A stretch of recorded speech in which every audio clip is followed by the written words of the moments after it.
El siguiente es un programa que cuenta con el patrocinio del Ministerio de las Culturas, las Artes y el Patrimonio y con el apoyo del Museo de la Memoria y los Derechos Humanos, la Corporación por la Paz Villa Grimaldi y el Centro de Memoria Londres 38. Dentro de la práctica de las artes visuales, el cuerpo humano ha sido desde siempre uno de los tópicos más trabajados a lo largo de su historia, un motivo que podemos rastrear desde las pinturas y esculturas del Paleolítico, con más de 40.000 años de antigüedad, hasta llegar a las representaciones del siglo XX, con todas sus rupturistas y novedosas formas, pasando incluso por periodos en donde el culto al cuerpo se ha basado en la armonía de una belleza que hoy entendemos como clásica. La noción de lo corporal en las artes visuales es algo casi consustancial a su existencia, dado que es esta práctica la que la especie humana ha desarrollado en gran parte como una herramienta para poder asimilar el mundo que lo rodea y, asimismo, su propia existencia material, es decir, la máquina por medio de la cual transitamos por el mundo, nuestro propio cuerpo. En otras palabras, una función básicamente cognitiva. Es en esa conciencia que establecemos de nuestra propia corporalidad que el arte juega un papel fundamental para pensarnos a nosotros mismos, conocernos y cuestionarnos en tanto individuos insertos en un contexto social, justamente lo que el artista que veremos el día de hoy se dedicó a hacer con su obra.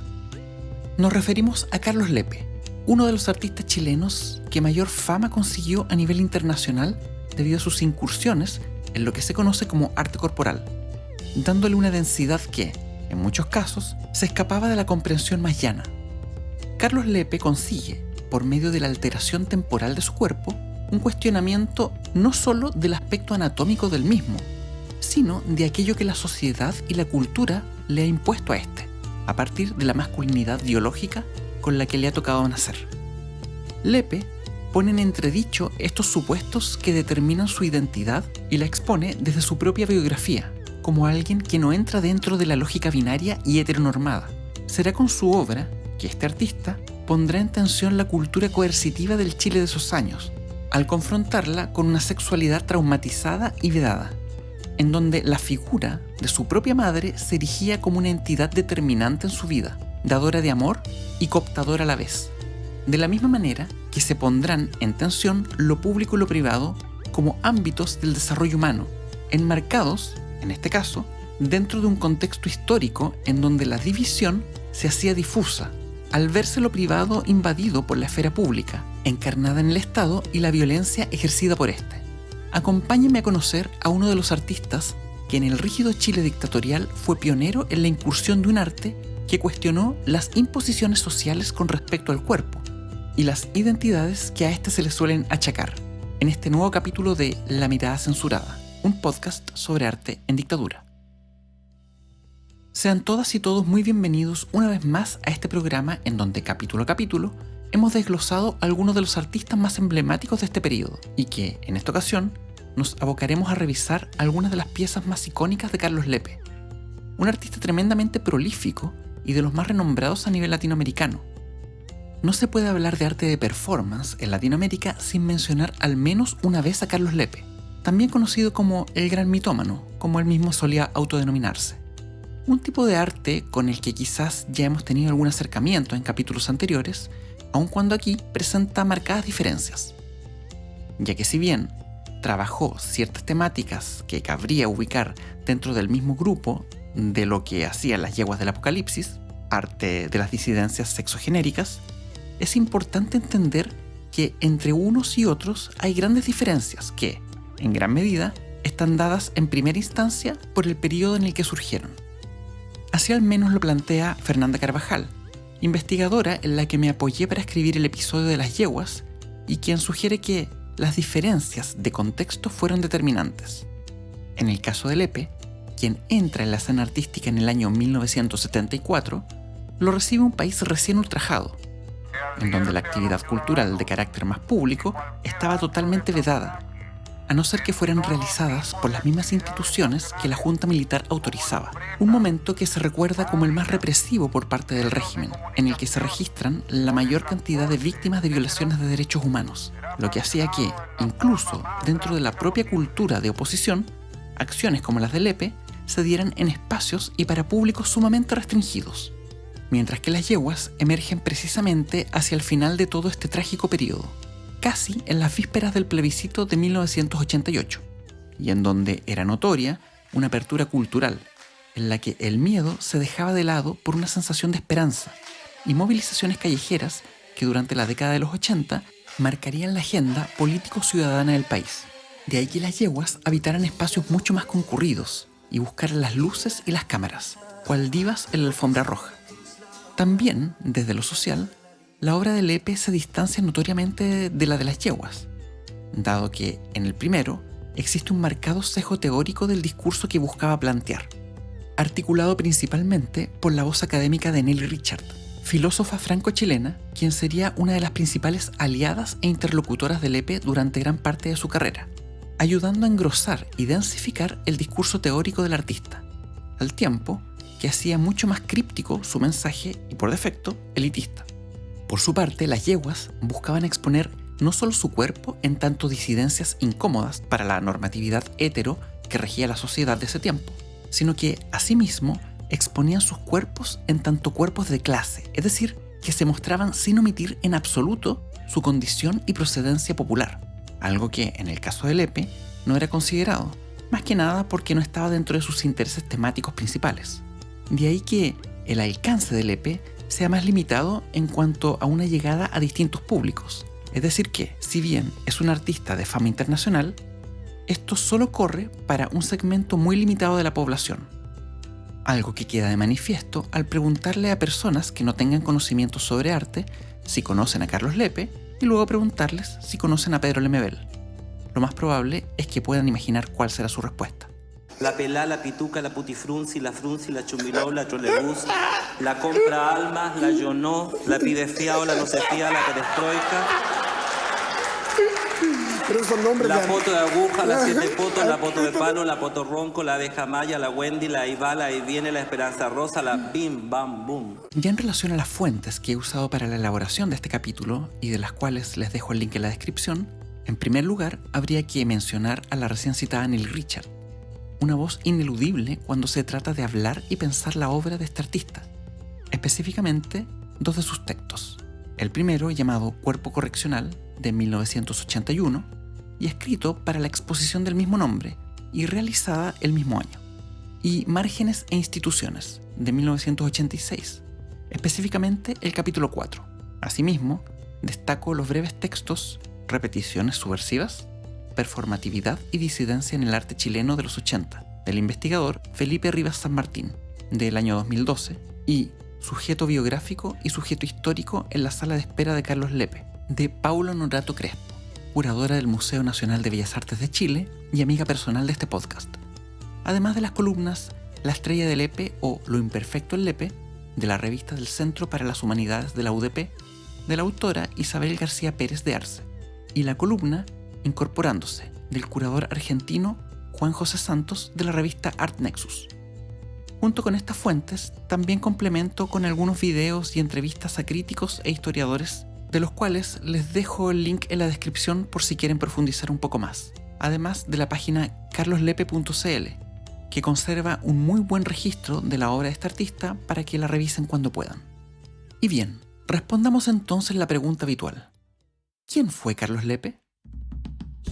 Curiosamente, los datos sobre su vida más personal son bastante difíciles de encontrar, dado que a pesar de que su obra tomaba como pilar fundamental su biografía, siempre fue bastante reservado en lo que respecta a la información más detallada. Debido a eso, es que partiré con algunos datos más generales y que corresponden a su vida de adulto, puesto que todo lo correspondiente a su infancia lo dejaré para cerrar esta sección, ya que me servirá como un pasaje a la sección de análisis de obras, puesto que no se puede entender su obra sin esta acotada pero consistente información que proporcionaré. Pero ya llegaremos a eso. De momento, partamos diciendo que Carlos Francisco Lepe Arroyo nace en Santiago de Chile en 1952 y egresa de la carrera de Artes Visuales de la Universidad de Chile en 1973, un año bastante complejo para darle un cierre a cualquier proceso académico. Es durante su formación universitaria que entabla algunos vínculos personales y profesionales que actualmente se han convertido en actores sumamente relevantes en la escena cultural local, pero que, durante ese tiempo, y al igual que él, estaban debutando en sus carreras. Eugenio Dittborn, Djamel Altit, Raúl Zurita, por solo mencionar algunos, además de Carlos Altamirano, el artista, no el político, cabe aclarar, profesor suyo durante sus años de la universidad, y la ya mencionada crítica de arte y curadora Nelly Richard. Con estos dos últimos es que entablaría una estrecha relación, al punto de que Lepe y Carlos Altamirano vivirían algunos años durante los 70 en una parcela que Richard tenía en las afueras de Santiago. Es interesante destacar que el ámbito artístico no fue el único en el que se desempeñó. La publicidad sería un campo a explorar, esto al trabajar junto al artista y editor Francisco Seger, de cuya editorial saldrían algunos de los libros y catálogos de arte más emblemáticos de la historia reciente de Chile, entre ellos uno correspondiente a la propia obra de Lepe, Cuerpo Correccional, probablemente un texto capital dentro de las artes visuales chilenas del periodo. Otra área en la que incursionó fue la dirección de arte en televisión, ejerciendo esta función durante los años 90 para el área dramática de TVN. Y como si eso fuera poco, ya a finales de los años 80, Lepe comienza a involucrarse en lo que sería probablemente el ámbito más lejano respecto de su formación artística, la comunicación política. Esto es la productora del cineasta Carlos Flores, en la cual tuvo un rol protagónico en lo que fue la asesoría política de un momento crucial en la televisión chilena ocurrido a puertas del plebiscito de 1988. La famosa interpelación que Ricardo Lagos, en ese entonces presidente del Comité de Izquierdas por las Elecciones Libres, hace en la televisión abierta al dictador Augusto Pinochet un 25 de abril del año 1988. Esto en el programa de debate político De Cara al País, emitido por el canal de la Universidad Católica y conducido por la periodista Raquel Correa. Le voy a recordar, general Pinochet, que usted el día del plebiscito de 1980 dijo: presidente Pinochet no sería candidato en 1989. La cámara está enfocando, espero.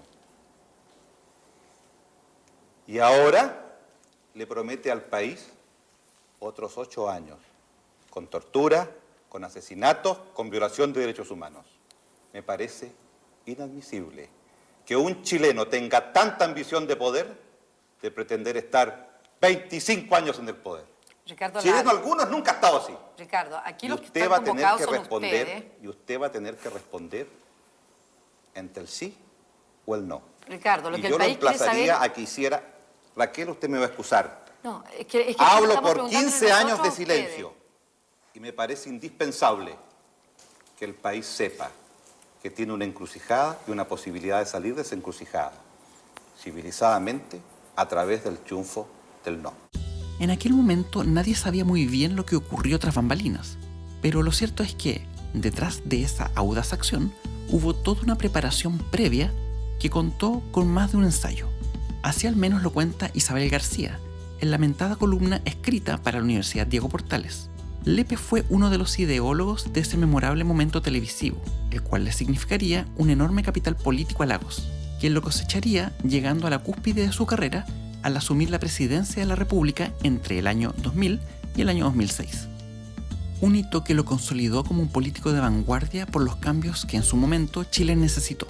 Sin embargo, atrás quedaron sus años de gallardía, convirtiéndose hoy, a sus 85 años, en un político retirado que, cada vez que se le da tribuna, pareciera remar para el lado contrario de la historia. Lepe fue un artista que, junto con todo eso, participó de la franja del no, debido al medio en el que, por ese entonces, trabajaba y que acabamos de mencionar. Poseedor de un ojo privilegiado que le permitió no solamente producir performances que visualmente resultaban impactantes, sino también muy buenas pinturas. Un arte que desarrolló de forma más extensa hacia finales de los años 90 y los 2000. Finalmente, Lepe muere a los 63 años, un 15 de octubre de 2015, producto de una pancreatitis, la cual lo tuvo durante una semana internado en una clínica de la capital. Ahora bien, me gustaría cerrar esta sección leyendo un fragmento de un texto que sintetiza, de alguna u otra forma, la infancia vivida por Lepe, y el cual fuera escrito y leído por su madre, Catalina Arroyo, y presentado en una grabación, la cual fue utilizada en varias obras como parte de esta.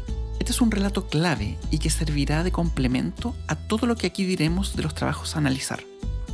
Volveremos sobre este más adelante con pasajes que no aparecen en el fragmento que he considerado, pero que, si alguien quiere leerlo completo, no es largo, les dejo el PDF del libro Cuerpo Correccional, en donde lo podrán encontrar a partir de la página 106. El texto dice lo siguiente: Él nació el 9 de octubre de 1952, 10 para las 7 de la mañana. Si yo hubiera sabido todo lo que iba a sufrir, no me hubiera casado por ningún motivo. Pero yo quiero lo único. Me comía todo el calcio. Se me iban cayendo los dientes uno a uno. Total, lo mío, aparte del cariño que le tengo, lo llevo a mirar como un accidente biológico nomás. Toda la sangre que tenía en el cuerpo yo la perdí. Y la perdí 2 veces. Nació con forceps horrible. Un cuerpecito inmensamente grande. «¿Qué eres lindo?», le decía yo. Tuve que permanecer 17 días en la clínica. En la casa dormíamos en la misma pieza porque él no quería dormir solo. Yo tampoco podía dormir sola porque me quedé media robada de mi niño. Entonces fui egoísta terrible. No quería que nadie le fuera a tomar las manos. Ok, después de esa intensa pero honesta declaración, creo que estamos listos para comenzar con el análisis de algunas de las obras más relevantes de este artista. Partamos entonces, y sin más preámbulos, con la que se titula, o es conocida como, El Happening de las Gallinas. Una obra de 1974, y que sentó precedente en lo que sería su carrera, dado que en esta se encontrarían varios de los elementos que caracterizarían sus producciones.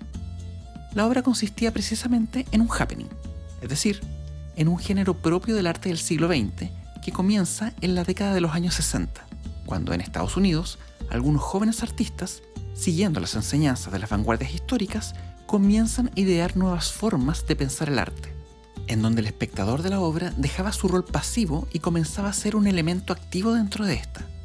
Muy en la línea que vimos en el capítulo del CADA, pero en este caso en particular, a una escala mucho menor y en espacios más restringidos, por todo lo que dijimos del momento en el que se encontraba el país. No había pasado ni un año del golpe de Estado, pero también, y sin desconocer el hecho que mencionamos, Lepe generalmente solía pensar sus acciones en espacios más restringidos, aunque hubo algunas excepciones. Bueno, la obra en cuestión fue realizada el 22 de julio en la Galería Carmen Bog, ubicada a pocas cuadras del Palacio de la Moneda. Lepe dispone en la galería los siguientes objetos. Una pequeña tarima en la parte más céntrica del recinto, el cual es de planta irregular. Sobre esta se ubicaba una silla, la cual fue adaptada con unos compartimentos en la parte del asiento, en los cuales el artista colocó unos huevos, los que quedaban visibles para los asistentes. Casi frontalmente a esta, pegado a un muro y a unos 5 metros de la tarima, había un gran ropero antiguo, con su puerta izquierda abierta y sus 3 cajones afuera, de manera escalonada, en los que también depositó algunos huevos. Adentro del mueble también se ven fotografías familiares enmarcadas. Además de esto, el ropero tiene adosado a un costado un violonchelo y, por supuesto, el principal elemento de la puesta en escena, y de la cual toma su nombre, un centenar de gallinas de yeso repartidas de forma aleatoria por toda la galería, la mayoría en el suelo y otras tantas sobre plintos o pedestales paralelepípedos, de color negro y de 1,60 m aproximadamente de alto. Todo esto, mientras de fondo sonaba el bolero El Día Más Hermoso, de Ramón Aguilera.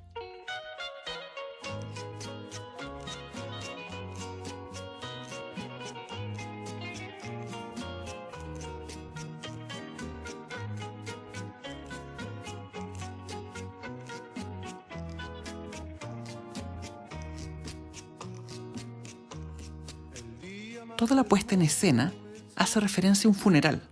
De hecho, las invitaciones, enviadas a los asistentes, tenían ese cariz de tarjeta fúnebre, decorados con una cinta negra. Tanto es así, que cuando Lepe hace ingreso a la galería, lo hace con una corona de flores siempre vivas de color morado, puestas alrededor de su cuello. Una vez adentro, camina entre los asistentes y se sienta en la silla de la tarima, para, acto seguido, simular poner un huevo. Se pueden imaginar la escena. Carlos Lepe, un tipo de dimensiones considerables, emulando los movimientos y el sonido escandaloso de esas aves al poner.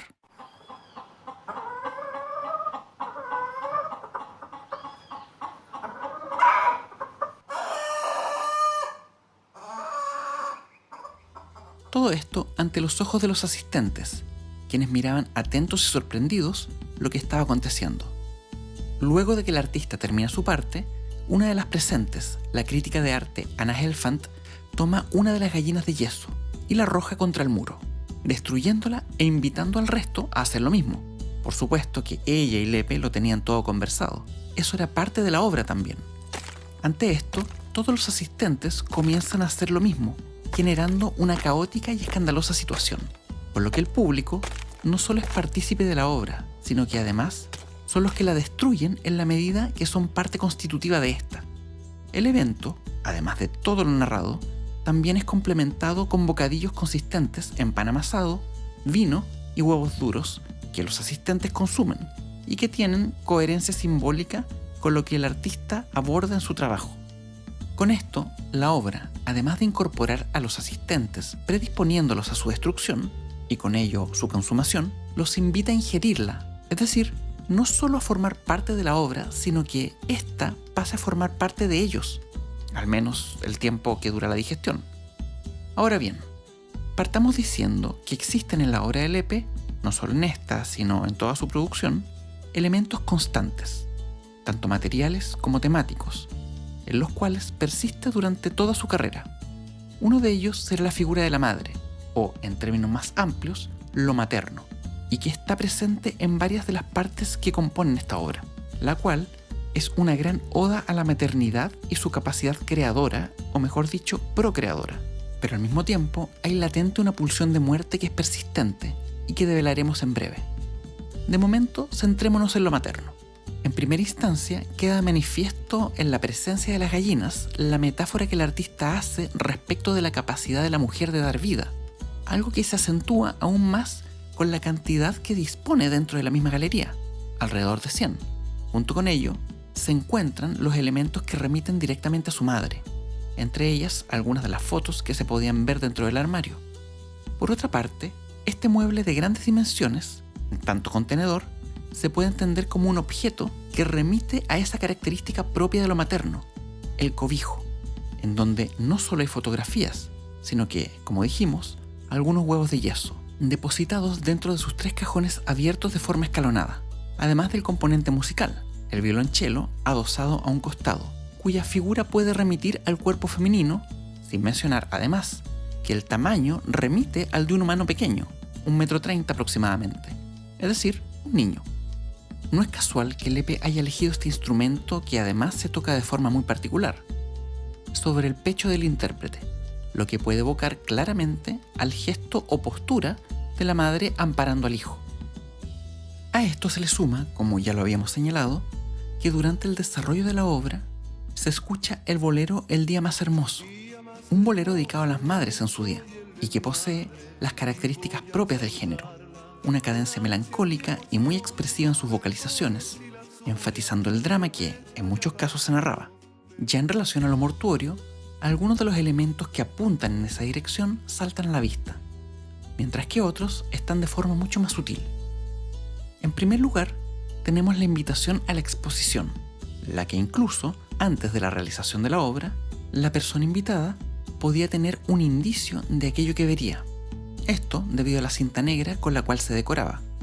A eso se le puede agregar el hecho de la corona de flores siempre vivas de color púrpura, un tipo de flor que tradicionalmente se suele dejar en las tumbas de los difuntos. Asimismo, es importante volver a mencionar que, durante la ocasión, fue repartido pan amasado, vino y huevos duros, dándole al encuentro un claro tenor litúrgico, el cual calza perfecto con la persistente idea de la muerte que Lepe persigue en su obra. Y junto con eso, las mismas gallinas de yeso, las cuales son, en estricto rigor, incapaces de dar realmente vida. No pasan de ser meros remedos del animal que, por excelencia, está domesticado para una reproducción casi mecánica. Frías figuras de yeso, que más nos hablarían de un rígido cadáver o sarcófago en el cual éste se guarda, que del animal vivo y capaz de dar vida. Aquí solo vemos formas y materia inerte que se hace presente de manera estática. Por otro lado, hay que decir que el yeso será parte recurrente dentro del inventario de materiales que este artista utiliza a lo largo de su carrera. Hay en el yeso una función médica que busca corregir el daño causado por algún traumatismo. Y si bien aquí no lo vemos cumpliendo ese rol ortopédico, sin duda que para nadie es desconocido este uso del material, que, dicho sea de paso, dentro de las artes visuales, es ampliamente utilizado para la confección de esculturas en las escuelas de arte. A todo lo anterior hay que sumarle el momento clave de la obra, la destrucción de las gallinas arrojándolas contra el muro, en donde la acción destructiva trae consigo la pulsión de muerte de manera explosiva. Si el gesto de vida es encarnado por el artista en una parodia del animal, el gesto de muerte emerge de la mano del público de forma lapidaria y avasalladora, tanto en la destrucción como en la ingesta de la obra. Ya en términos generales y sintetizando la altisonancia de esta pieza, casi barroca, habría que decir que el quid de este happening está en la convergencia que hace el artista entre el momento de procreación y el ocaso de la vida, además de manifestar claramente el dolor de ese momento, al emular el escándalo hecho por una gallina al poner un huevo, pero esta vez a escala humana. De esta forma, Lepe se convierte, en ese momento, en una madre pariendo e intentando recrear todo el dolor que eso implica, pero que, en su caso particular, y tal como lo había mencionado, en su madre, la que tuvo una experiencia de parto altamente traumática. Así al menos lo cuenta la misma Catalina Arroyo, en el texto que relata parte de su historia con el pequeño Carlos y la relación que tenían ambos. Él pudo no haber nacido. Ni sé cómo nació. El médico quería que yo tuviera un parto normal, porque pensó otra cosa. Él creyó que yo tenía más vida de matrimonio. Total, no tuve ninguna dilatación y sufrí lo indecible. Ya estaba perdiendo sangre y él no nacía. Toda la sangre que tenía en el cuerpo yo la perdí, y la perdí 2 veces. Nació con forceps horrible, un cuerpecito inmensamente grande. Es interesante destacar también que, según el mismo texto de su madre, vemos que la relación que había entre ambos era bastante particular, puesto que en el relato se deja entrever una suerte de simbiosis cuasi patológica. Dice ella: si yo muero, él va a sufrir, y si él muriera, yo sufriría lo indecible. Creo que mi vida no tendría razón de ser, y lo único que le pediría yo a Dios es que nos muriéramos el mismo día, para así no sufrir ni el uno ni el otro. O en la parte en que dice, cuando cumplimos 1 año, fue la primera torta. Son frases que dejan en claro la poderosa figura de su madre, la cual, incluso en el relato, tiende a fusionar su propia identidad con la de su hijo, o desear que ambos murieran el mismo día para así ninguno sufrir por el otro. Un amor absorbente, fagocitante, que engulle la individualidad de su propio hijo, haciéndolo parte de ella de forma obsesiva. Cabe decir que le tocó criar sola a su hijo, dado que el padre del niño, desde los 5 meses de embarazo, cuenta ella, no apareció más porque se había enamorado de otra. De ahí que ella tuviera que cumplir los 2 roles, madre y padre a la vez, y desarrollar un temperamento recio. Una madre con un carácter fuerte puede hacer de mamá y papá, continúa ella en su relato. Una presencia que desde la teoría psicoanalítica, una de las principales influencias de esta artista, se podría entender como castradora, en donde los mismos afectos y cuidados del ser que te dio la vida terminan siendo limitantes y obstruyentes para un pleno desarrollo en la personalidad del individuo. Una presencia dual que en parte queda encarnada en el rol que cumple el propio artista dentro de esta obra al momento de, comillas, dar a luz. Una presencia que de alguna u otra manera proyecta el rol castrador de esa madre patria que, durante esos años, truncaba la posibilidad de ser libres. Una madre castradora que más que vida parecía que procreaba cadáveres, seres inertes, más parecidos a una figura de yeso que a un ser de carne y hueso. La siguiente obra con la que me gustaría continuar se titula El Perchero y fue realizada en 1975, es decir, al año siguiente de la que acabamos de ver, en el contexto del Concurso Nacional de Escultura, titulado Scenografía, cuyo tema principal era reflexionar en torno al seno femenino y tuvo lugar en la Galería Módulos y Formas, del galerista Luis Fernando Moros en Santiago de Chile, entre el 1 y el 20 de julio de ese año. Hay que decir que, a diferencia del anterior y de muchas de las obras que vendrían, en esta ocasión Lepe no recurre al arte de acción. Sin embargo, El tema del cuerpo queda todavía más patente, incluso que el anterior. Y si bien la obra no se ciñe a lo escultórico en términos tradicionales, sí es una obra de carácter volumétrico, pero que recurre a lo objetual, es decir, toma objetos ya existentes en el cotidiano y los resignifica, modificándolos de alguna manera. Es así que el perchero consistía precisamente en un perchero de madera de aproximadamente 1,80 m de largo y 1,73 m de alto, en el cual se ponían 3 colgadores de ropa, también de madera. En estos se colgaron 3 retratos fotográficos de cuerpo completo del artista a escala natural, 1,73 m de largo y 58 centímetros de ancho, impresos en un material plástico tipo PVC, cada uno colgado y doblado a la mitad, cual toallas tendidas, de manera que el espectador solo pudiera ver esa parte del cuerpo en cada uno de los lados del perchero. Les dejo el link abajo para que lo puedan ver cuando tengan tiempo.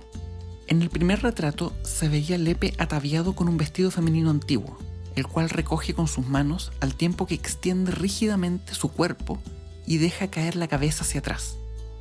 El vestido tiene 2 cortes circulares en sus pechos, con los que estos quedan desnudos. En la segunda foto se le ve en la misma posición, el cuerpo completamente extendido, incluso sus brazos, pero desnudo, con solo unos parches de gasa en sus pechos y genitales. Y en la tercera imagen vemos al artista con el mismo vestido de la primera, en una posición bastante similar, recogiendo el vestido y descubriendo sus piernas, las cuales están vendadas. La gran diferencia con la primera es que en esta, en lugar de tener los 2 pechos descubiertos, el vestido solo tiene un orificio, dejando visible solo el pecho izquierdo. Es interesante mencionar, antes de continuar, que Lepe tuerce los 2 principios fundamentales del concurso. Primero, al no presentar una escultura propiamente tal, y segundo, al no recurrir a lo propiamente femenino. Aún así, obtuvo el segundo y tercer lugar. Ahora bien, ¿qué quiere decir el artista con todo esto? Analicemos. Debemos tener en consideración, como primera cosa, y como ya lo hemos dicho, la importancia de la utilización del cuerpo en la producción de este artista. Hay que entender el cuerpo ya no como solamente la maquinaria biológica con la cual deambulamos por el mundo, sino como un contenedor de sentidos y significados que la sociedad le impone. De ahí que Lepe juegue con estos y los ponga en tensión, al hacer dialogar estas 2 convenciones sociales impuestas con su propio cuerpo masculino, al exponerlo travestido en las 2 fotos, y en la que aparece desnudo, su sexo y sus pechos, en tanto zonas erógenas vinculadas con el cuerpo femenino, son cubiertos con parches de gasa anulando la sexualidad connatural al cuerpo biológico. El artista usa su propio cuerpo como un soporte material al entablar un discurso crítico a estas imposiciones por medio de la alteración de su anatomía. Es también en sus poses en donde se puede leer el sufrimiento y el padecimiento de dichas exigencias sociales, en donde el cuerpo tenso, aprisionado en la estrechez de las fotografías, da cuenta de incomodidades de las cuales pareciera intentar liberarse. Hay en esta obra de Lepe no solo un componente biológico, en la medida en que expone su cuerpo, sino que además un componente biográfico, dada su propia condición de disidencia, es decir, identificando con las manifestaciones de sexualidad que cuestionan la heteronorma y las dinámicas heterosexuales de la sociedad. Hay en Lepe una fluidez sexogenérica rechazando todo tipo de obligación de asumir algo con lo que no se siente identificado y exponiéndose como si fuera una prenda de ropa, expuesto casi como en una vitrina, a vista y paciencia a todo el mundo, apelando además a que dicha identidad, que socialmente se le impuso por haber nacido biológicamente hombre, es tan intercambiable como una simple prenda de vestir. De ahí el perchero. Además de que en el pliegue que se forma, al estar dobladas por la mitad cada foto en un colgador, se acentúa la dualidad corporal, que ya estaba patente en la fotografía de él mismo travestido, pero que en esta posición se le da un doble faz a un mismo objeto, en donde el espectador la va viendo mutar en la medida que circunda el perchero. En definitiva, el cuerpo aquí es entendido como un productor de múltiples significados y depositario de muchos otros, y es sometido a una operación de desmontaje por parte del artista, en un ejercicio de introspección y proyección a la vez, develando así la ductilidad sexogenérica del individuo. O, dicho de otro modo, para alejarme del léxico académico del cual creo que este capítulo ha pecado en forma excesiva. Lo que Lepe busca con su trabajo, y dicho en simple, es reflexionar en torno a la posibilidad de un individuo que no esté prisionero de lo que la sociedad le achaca por haber nacido con un determinado sexo biológico. Igualmente, hay en este trabajo un sometimiento del cuerpo que apela no solo a las exigencias sociales típicas de toda sociedad occidental de matriz católica, sino que además se remite de forma directa a los abusos que la misma dictadura cometió. Y el hecho de que el cuerpo esté colgando es una referencia directa a alguno de los métodos de tortura empleados por los aparatos de represión de las distintas dictaduras del Cono Sur. Sin duda que la obra de Carlos Lepe, de todas las que hemos visto hasta ahora, podría ser una de las más herméticas y difíciles de abordar. No tanto por los temas que en ella trabaja, sino por cómo los trabaja. Lleno de significados intrincados que, en muchos casos, nos pueden resultar lejanos, sin mencionar lo chocantes y descolocantes que a veces resultan. Solo podemos decir, para concluir, que durante toda su vida, en su obra buscó poner en tensión de forma disonante algunos de los presupuestos consabidos de la conservadora sociedad del Chile de la dictadura civil-militar, y que, a diferencia de las yeguas del Apocalipsis, quienes hasta cierto punto también buscaban reflexionar en torno a esos temas, el escándalo al que Lepe apelaba siempre fue mucho más contenido, restringido, o por qué no decirlo, tullido. Quizás debido a su propia personalidad y biografía, o bien a la condición en la que su mismo país se encontraba. Es así que este artista se paró desde la orilla de la disidencia para desmontar la mitología existentes a los roles de género en un contexto represivo.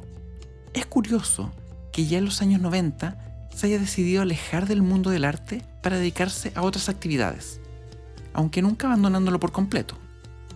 En una entrevista citada por el medio Art Nexus, Lepe mencionó sus posibles razones, diciendo: «Justo Mellado, en mi taller, me preguntó hace unos pocos días ¿por qué me había silenciado del mundo del arte nacional? Y le respondí: la Richard y tú intentaban asaltarme cada día, me acorralaban en una esquina y pedían respuestas para cada uno de mis movimientos, y tú lo sabes bien».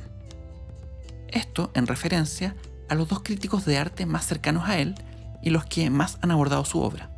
Sean o no ciertas estas razones, durante la democracia hizo algunas obras, muchas de ellas vinculadas a la pintura y algunas a la performance. Algunos de sus trabajos más potentes son aquellos que realizó durante el periodo dictatorial, quizás como una reacción visceral a esa madre patria abusadora, que te reprimía con la excusa de querer cuidarte. Mal que mal, y como dicen por ahí, el infierno siempre es un mejor lugar para la creatividad que el paraíso. Y bien, esperando que este capítulo les haya gustado, es que me despido hasta una próxima oportunidad en una nueva edición de La Mirada Censurada. Un gran abrazo y que estén muy bien.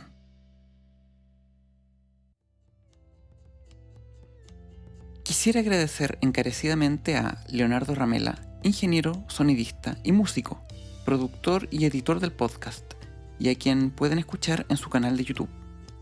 A Damián Jones, músico, compositor y autor de las envolventes melodías que aquí pudieron escuchar, y a quien pueden seguir en todas sus redes sociales como Damián Jones. Y finalmente, un agradecimiento especial a Yasmín Fabris, diseñadora y autora de la gráfica que le da imagen a este podcast. Sin su ayuda, este proyecto no habría sido posible. Por todo ello, mil gracias. Y recuerden que me pueden seguir en Instagram, Facebook y Twitter como La Mirada Censurada para enterarse de los próximos episodios.